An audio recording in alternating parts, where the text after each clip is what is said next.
Bugun men juda muhim masalani tushuntirib beraman. Prezident tomonidan beriladigan 10 million so'mlik yordam, ya'ni ko'pchilik prezident puli, 10 millionlik to'lov, moddiy yordam deb atayotgan mablag'ni kimlar olishi mumkin?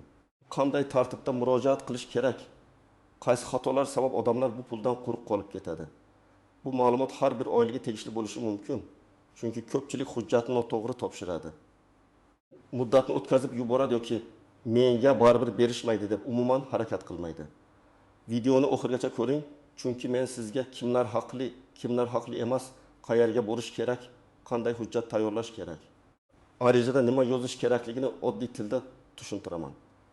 Hozir kanalga obuna bo'ling, videoga like bosing, chunki bunday tushuntirishlar sizga va yaqinlaringizga real foyda beradi. Avval bu kabi yordamlar ko'pincha odamlarning og'zaki murojaati, mahalla tavsiyasi yoki alohida ro'yxatlar orqali berilardi. Ya'ni kimdir mahallaga borardi, kimdir hokimlikka yozardi, kimdir tanishi orqali so'radi. Lekin aniq tartibni hamma ham bilmasdi. Natijada bir oilada haqiqatan ham ehtiyoj bo'lsa ham hujjat to'liq bo'lmagani uchun yordam kechikardi. Yana bir oilada esa daromad bor. Lekin rasmiy ma'lumotlarda ko'rinmagani sabab ular ham ehtiyojmand sifatida ko'rinib qolishi mumkin edi. Mana shunday chalkashliklar sabab davlat yordamlarini adolatli taqsimlash uchun hozir ko'proq elektron bazalar, mahalla yettiligi, ijtimoiy reyestr, daromad va mulk haqidagi ma'lumotlar oiladagi real holat birgalikda tekshiriladi. Hozir o'zgarish shundaki, 10 million so'mlik yordamni olish uchun faqat men qiynalganman deyish yetarli emas. Sizning holatingiz hujjat bilan, mahalla ma'lumoti bilan, oilaviy sharoit bilan asoslanishi kerak. Ayniqsa kam ta'minlangan oila, bo'g'uchini yo'qotgan oila, nogironligi bor shaxs parvarish qilinayotgan xonadon, yolg'iz ona, vaqtincha daromadsiz qolgan fuqaro, og'ir kasallik yoki favqulodda holatga tushgan oila bo'lsa, murojaat qilishga asos bo'lishi mumkin. Lekin har bir hududda tartib, muddat va ro'yxat bo'yicha farqlar bo'lishi mumkin. Shuning uchun men doim aytaman. Bunday pul haqida eshitdingizmi? Birinchi navbatda mahallangizdagi mas'ullardan rasmiy tartibni so'rang, keyin hujjat tayyorlang. Men sizga eng asosiy narsani tushuntiraman. Bu pul hamma odamga avtomatik tushadigan umumiy nafaqa emas. Ko'pchilik prezident 20 million beradi ekan, demak hamma oladi deb o'ylaydi. Yo'q. Odatda bunday yordam ma'lum toifadagi fuqarolarga, ijtimoiy himoyaga muhtoj oilalarga yoki alohida qaror bilan belgilangan ro'yxatdagi odamlarga beriladi. Shuning uchun eng avval siz o'zingizni qaysi toifaga kirishingizni aniqlashingiz kerak.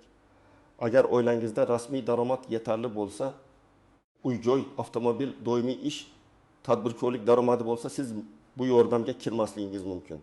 Agar oilada daromad juda kam, bolalar ko'p, ijarada yashaysiz, davolanish xarajatlari katta. Qarindoshlar yordamisiz kun kechirish qiyin bo'lsa, murojaat qilishga asos bor. Keling oddiy misol bilan ko'raylik. Birinchi holat, oilada ota vaqtincha ishsiz, ona uyda 3 nafar bola bilan. Bolalardan biri maktab yoshida, biri bog'cha yoshida, biri chaqaloq. Oilaning oylik rasmiy daromadi yo'q yoki juda kam. Uy ijara oyiga 1 million 200 ming so'm. Bunday oilada 1 million so'm yordam juda muhim bo'lishi mumkin. Oziq-ovqat, dori-darmon, kommunal to'lov yoki ijara qarzini yopishga ishlatiladi. Bu oila mahallaga borib, real holatini tushuntirib, oilaviy daromad, ijara shartnomasi yoki uy egasidan ma'lumot, bolalarning guvohnomalari, pasport nusxalari, ishsizlik yoki daromadsizlik holatini tasdiqlovchi ma'lumotlarni tayyorlash kerak. Ikkinchi holat, oilada ota ham, ona ham ishlaydi. Umumiy daromad 6 million so'm atrofida, bitta farzand bor, shaxsiy uy bor. Qarz yoki og'ir kasallik yo'q. Bu oila ham hamma olyapti ekan deb murojaat qilishi mumkin, lekin ehtiyojmandlik darajasi past bo'lgani uchun rad javobi olish ehtimoli yuqori. Bu yerda xafa bo'lish kerak emas. Chunki yordamning maqsadi hamma odamga teng pul tarqatish emas, eng zarur holatdagi oilani qo'llab-quvvatlashdir. Davlat mablag'i cheklangan bo'lgani uchun birinchi navbatda og'ir sharoitdagi xonadonlar tanlanadi. Uchinchi holat. Yolg'iz ona 2 farzandni boqmoqda, aliment ololmayapti yoki juda kam oladi. Ish topishi qiyin. Kichik farzandi tez kasal bo'ladi. Bunday vaziyatda ayol faqat men yolg'iz onaman deb aytib qo'ymasdan, hujjat bilan asos qilishi kerak. Tug'ilganlik haqidagi guvohnomalar, nikoh bekor qilingan bo'lsa, ajrim hujjati, aliment bo'yicha ijro hujjati yoki aliment kelmayotganini ko'rsatuvchi ma'lumot, tibbiy xarajatlar bo'lsa, shifokor xulosasi. Mahalladan dalolatnoma juda muhim. Hujjat qancha aniq bo'lsa, mas'ullar vaziyatni shuncha to'g'ri baholaydi. 4-holat, oilada nogironligi bo'lgan farzand bor. Masalan, bola muntazam reabilitatsiyaga boradi, dori oladi. Ona ishlay olmaydi. Ota topgan pulining katta qismi davolanishga ketadi. Bunday oilalar albatta mahallaga murojaat qilib, nogironlik ma'lumotnomasi, tibbiy xulosa, dori va davolanish xarajatlarini ko'rsatuvchi chek yoki retseptlarni ilova qilish kerak. Men tajribamda shuni ko'p ko'rganman. Odamlar mahalla o'zi biladi deb o'ylaydi. Lekin mahalla hamma xarajatingizni ko'rmaydi. Siz dalil ko'rsatmasangiz, sizning og'irligingiz boshqa oilanikidan farqlanmay qoladi. Agar sizning oilangiz daromadi past bo'lsa, oxirgi oylarda ishni yo'qotgan bo'lsangiz, oilada kasallik, nogironlik, boquvchining vafoti, yolg'iz ota yoki yolg'iz ona holati bo'lsa, siz bu masalani jiddiy ko'rib chiqishingiz kerak. Shuningdek, ko'p bolali oilalar, ijarada yashayotganlar qarzdorligi bor. Lekin bu qarz yashash uchun olingan zarur xarajatlar bilan bog'liq bo'lganlar ham mahallaga murojaat qilishi mumkin. Muhimi, o'zingizni rasmiy ravishda ko'rsatishdan qo'rqmang. Ba'zi odamlar mahallaga borsam uyat bo'ladi deydi. Men bunga mutlaqo qo'shilmayman. Qonuniy yordam so'rash uyat emas. Uyat narsa yolg'on ma'lumot berish yoki haqiqatan muhtoj oilaning navbatini egallashdir. Kimlar xavotir olmasligi kerak. Agar sizning sharoitingiz barqaror bo'lsa, daromadingiz yetarli bo'lsa, bunday yordam sizga tegishli bo'lmasligi mumkin. Bu sizni davlat e'tiboridan chetda qoldirdi degani emas. Ijtimoiy yordamlar turli toifalarga bo'linadi. Bolalar nafaqasi bor, ishsizlik nafaqasi bor, subsidiya bor, davolanish bo'yicha yordam bor, uy-joy uchun subsidiya bor. Kasb-hunar o'qitish dasturlari bor. Eng bilbey million so'mlik yordam aynan sizga tushmasa ham, boshqa dasturlar sizga mos kelishi mumkin. Shuning uchun men har doim odamlarni bir narsaga chaqiraman. Bitta pul nomini eshitib, faqat shuni quvlamang, o'zingizga mos ijtimoiy xizmat va yordam turini aniqlang. Endi eng ko'p tushunmovchilik bo'ladigan joylarni aytaman. Birinchi nozik jihat, ro'yxatga tushish avtomatik pul tushadi degani emas. Mahalla sizni o'rganadi, hujjatlarni ko'radi, oiladagi sharoitni solishtiradi, keyin yuqoriga tavsiya qiladi yoki tegishli tizimga kiritadi. Ba'zan odamlar meni yozib qo'ydi, nega pul kelmadi deb jahli chiqadi. Yozib qo'yish bilan tasdiqlash boshqa narsa. Siz murojaatingiz raqamini, qabul qilingan sanani, mas'ul xodimning ism familiyasini bilib qo'ying. Og'zaki gap bilan cheklanib qolmang. Ikkinchi nozik jihat bank karta masalasi. Ko'p yordamlar bank kartaga tushadi. Agar karta bloklangan bo'lsa, boshqa odam nomida bo'lsa, eski karta bo'lsa, hisob raqam noto'g'ri kiritilgan bo'lsa, pul kechikishi mumkin. Shuning uchun ariza berishdan oldin o'z nomingizdagi fol plastik karta yoki bank hisobingiz borligini tekshiring. Telefon raqamingiz ham o'zingiz ishlatadigan raqam bo'lsin. Chunki xabarnoma kelishi, bankdan tasdiq so'ralishi yoki mahalla siz bilan bog'lanishi mumkin. Uchinchi nozik jihat daromadni yashirish. Ayrimlar rasmiy ishda ishlamayman, demak daromadim yo'q deb o'ylaydi. Lekin sizning nomingizda tadbirkorlik, ijara daromadi, avtomobil, yer, doimiy pul o'tkazmalari bo'lsa, bu holatlar tekshirilishi mumkin. Agar siz real muhtoj bo'lsangiz, hammasini ochiq ayting. Masalan, mening nomimda eski mashina bor, lekin u ishlamaydi yoki yer bor, lekin hosil olmayapmiz kabi holatlar bo'lsa, dalil bilan tushuntiring. Yashirish keyinchalik rad javobiga yoki noto'g'ri ma'lumot berganlik masalasiga olib kelishi mumkin. 4-nozik jihat. Bir oilada bir nechta odam murojaat qilishi. Masalan, ota ham, ona ham, bu ham alohida ariza beradi. Agar ular bitta xonadonda yashasa, bitta oilaviy holat sifatida ko'rilishi mumkin. Bu yerda mas'ullar oilaning umumiy ehtiyojini baholaydi. Shu sababli hujjatlarni tartibsiz topshirish o'rniga oiladan bir mas'ul odam chiqib, barcha hujjatni jamlab aniq ariza qilgani yaxshi. 5-nozik jihat. Firibgarlardan ehtiyot bo'lish. Men buni alohida ta'kidlayman. Hech kim sizdan 1-2 millionni chiqarib beraman, oldindan 100 ming so'm tashlang, pasportingizni yuboring, kartangiz kodini ayting, SMS kodini bering deb so'rasa, ishonmang. Davlat yordamini olish uchun hech kimga karta paroli, SMS kodi, bank ilovasi kodi berilmaydi. Rasmiy murojaat mahalla davlat xizmatlari markazi, tegishli idora yoki rasmiy portal orqali bo'ladi. Telegramdagi noma'lum botlar, soxta havolalar, prezident puli uchun ro'yxatdan o'ting degan shubhali saytlar orqali ma'lumot kiritmang. Pasport ma'lumotlari va bank kartangiz qo'liga tushsa, siz pul olish o'rniga pul yo'qotishingiz mumkin. Endi aniq nima qilish kerakligini tushuntiraman. Birinchi qadam, Mahallangizga boring. Mahalla raisi, hokim yordamchisi, xotin-qizlar faoli, yoshlar yetakchisi yoki ijtimoiy xodimdan aynan bir. 5 milyon so'mlik yordam bo'yicha hududingizda qanday tartib borligini so'rang. Men eshitdim. Menga pul bering deb emas, aniq savol bering. Bu yordam qaysi toifadagi fuqarolarga berilyapti? Ariza muddati qachongacha? Qaysi hujjatlar kerak? Mening oilaviy holatim bo'yicha murojaat qilsam bo'ladimi? Shunda mas'ul xodim ham sizga aniq javob beradi. Ikkinchi qadam, hujjatlarni tayyorlang. Odatda pasport yoki ID karta nusxasi, oila a'zolari haqidagi ma'lumot, bolalarning tug'ilganlik guvohnomasi, nikoh yoki ajrim hujjati, nogironlik bo'lsa tegishli ma'lumotnoma, kasallik bo'lsa tibbiy xulosa, daromad haqida ma'lumot, ishsizlik bo'lsa mehnat organidan ma'lumot, ijara bo'lsa ijara shartnomasi yoki dalolatnoma, bank karta rekvizitlari kerak bo'lishi mumkin. Har bir hujjatning nusxasini alohida papkaga solib boring. Asl hujjatlarni ham yoningizda olib boring. Chunki nusxani asl hujjat bilan solishtirishlari mumkin. Uchinchi qadam, arizani to'g'ri yozing. Arizada hissiyot emas, fakt bo'lishi kerak. Masalan, menga yordam bering, juda qiynaldim degan gap yetarli emas. Yaxshiroq shakl bunday bo'ladi. Men fason mahallada yashayman. Oilam 5 kishidan iborat. 3 nafar voyaga yetmagan farzandim bor. Hozirda doimiy daromad manbaim yo'q. Turmush o'rtog'im vaqtincha ishsiz. Oyiga 50 million so'm ijara to'laymiz. Farzandimning davolanishi uchun har oy o'rtacha 400 ming so'm dori xarajati bor. Shu sababli moddiy yordam ajratishda amaliy yordam berishingizni so'rayman. Mana shunday arizada holat aniq ko'rinadi. 4-qadam. Arizangiz qabul qilinganini tasdiqlatib oling. Agar qog'oz shaklida topshirsangiz, kirim raqami yoki qabul qilingan mansana bo'lsin. Agar elektron yuborsangiz, murojaat raqamini saqlab qo'ying. Ko'p odamlar shu joyda xato qiladi. Arizani berib ketadi, keyin kimga berganini, qachon berganini, qaysi ro'yxatga kiritilganini bilmaydi. Keyin izlash qiyin bo'ladi. Siz esa tartibli harakat qiling. 5-qadam, holatingiz o'zgarsa xabar bering. Masalan, ariza berganingizdan keyin ishga kirgan bo'lsangiz, yangi daromad paydo bo'lsa yoki aksincha, oilada kasallik kuchaysa, qo'shimcha xarajat chiqsa, mahallaga ayting. Chunki ijtimoiy yordam baholashida real holat muhim.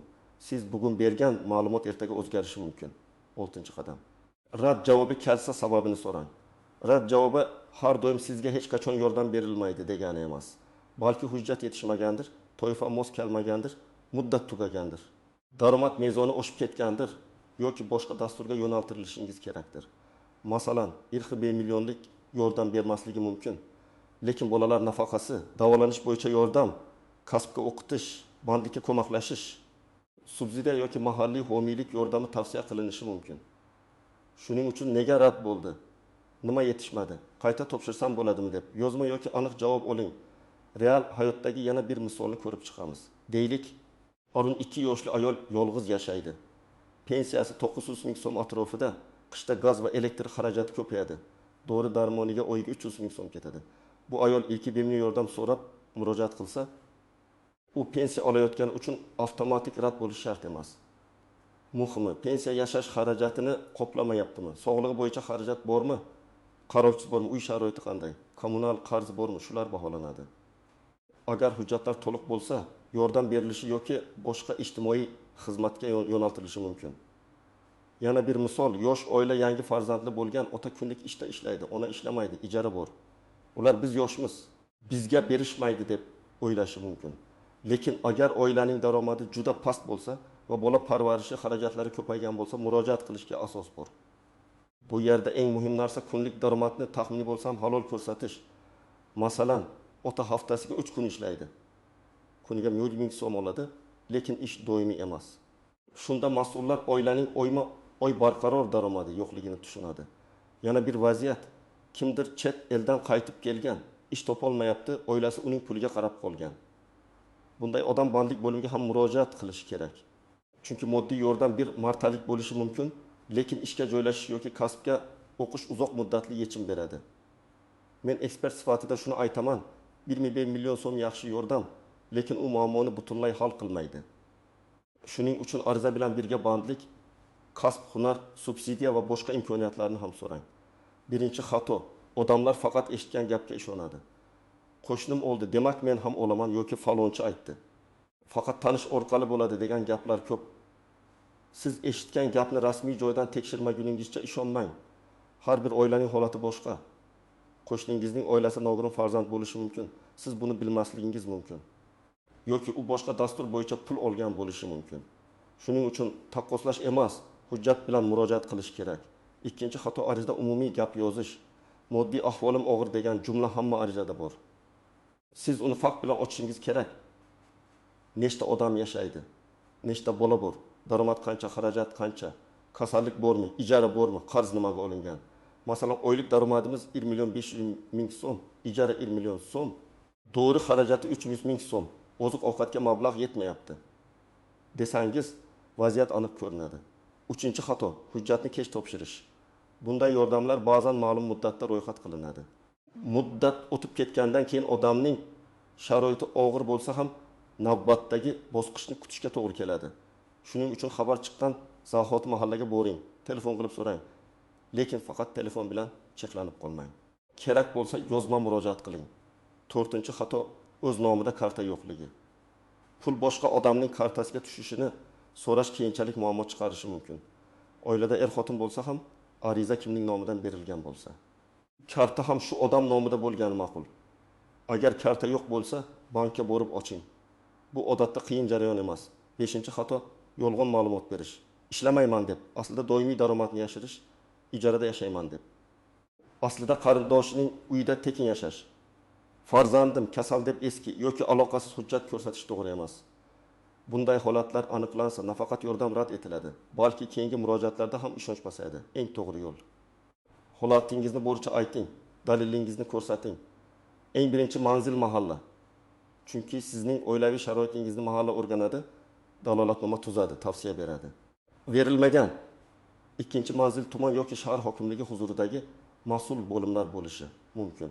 3-manzil davlat xizmatlari markaziy yoki rasmiy elektron portallar bo'lishi mumkin. Agar aynan shu yordam bo'yicha elektron ariza ochilgan bo'lsa. 4-yo'l xalq qabulxonasi yoki rasmiy murojaat platformalari orqali yozma murojaat qilishdir. Lekin men sizga tavsiya qiladigan tartib shunday. Avval mahallada holatni aniqlang, keyin hujjat tayyorlang, keyin arizani rasmiy topshiring, keyin murojaat raqamini saqlang. Agar siz mahallaga borganingizda bunday pul yo'q deyishsa, lekin siz hududingizda rostdan ham ro'yxat bo'layotganini bilsangiz, muloyimlik bilan rasmiy tushuntirish so'rang. Baqirish, janjal qilish, ijtimoiy tarmoqqa darrov yozish har doim ham foyda bermaydi. Avval savolni aniq qo'ying. Qaysi qaror yoki ro'yxat asosida berilmoqda? Kimlar kiritiladi? Men qaysi mezonga mos kelmayapman? Agar javob noaniq bo'lsa, yuqori turuvchi tashkilotga yozma murojaat qilishingiz mumkin. Yozma murojaatda hissiyot emas, sana, joy, mas'ul shaxs, muammo va talab aniq yozilishi kerak. Bugun men 1 million so'mlik prezident yordami yoki moddiy yordamni olish bo'yicha eng muhim jihatlarni tushuntirdim. Bu pul hamma uchun avtomatik emas. Odatda ehtiyojmand va hujjat bilan asoslangan oilalarga beriladi. Sizning vazifangiz mish-mishga ishonish emas, mahallaga borib rasmiy tartibni bilish, hujjatlarni to'liq yig'ish, arizani faktlar bilan yozish, qabul qilinganini tasdiqlatish va javobni kuzatishdir. Eng muhimi, firibgarlarga ishonmang. Karta kodi va SMS kodini hech kimga bermang. Pul chiqarib beraman degan odamga oldindan pul o'tkazmang. Agar siz yoki tanishingiz shunday yordamga muhtoj bo'lsa, bugunoq mahallaga murojaat qiling, hujjatlarni tartibga keltiring va vaziyatingizni aniq tushuntiring. Kommentariyada yozing, sizning hududingizda bu 5 million so'mlik yordam bo'yicha qanday tartib aytilyapti? Kimlarga berilyapti? Qanday muammo bo'lyapti? Videoga like bosing, kanalga obuna bo'ling. Chunki men keyingi videolarda ham nafaqa, subsidiya, moddiy yordam va davlat dasturlarini oddiy odam tushunadigan tilda batafsil tushuntirib boraman.